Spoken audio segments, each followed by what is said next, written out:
ഏറെ വിവാദമായ ഒരു കേസിന് ശേഷം കാൾ മോർക്ക് എന്ന പോലീസ് ഡിറ്റക്റ്റീവിനെ അവിടുത്തെ ഓഫീസ് പൊളിറ്റിക്സിൻ്റെ പാർട്ടുമായി ബന്ധപ്പെട്ട് അവിടുത്തെ ചീഫ് കോൾഡ് കേസ് യൂണിറ്റിൻ്റെ ഹെഡായിട്ട് ഡിമോട്ട് ചെയ്യപ്പെടുന്നു.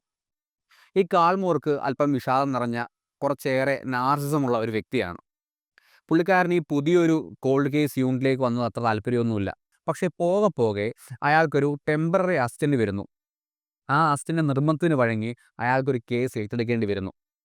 ആ കേസ് ഏറ്റെടുക്കുമ്പോഴും അന്വേഷണം തുടങ്ങുമ്പോഴും ഈ കാൾ മോർക്കിന് വലിയ മാറ്റങ്ങളൊന്നും തന്നെയില്ല. എന്തെങ്കിലും ആവട്ടെ, എന്തെങ്കിലും ചെയ്ത് തീർക്കാം എന്നൊരു രീതിയിലായിരുന്നു.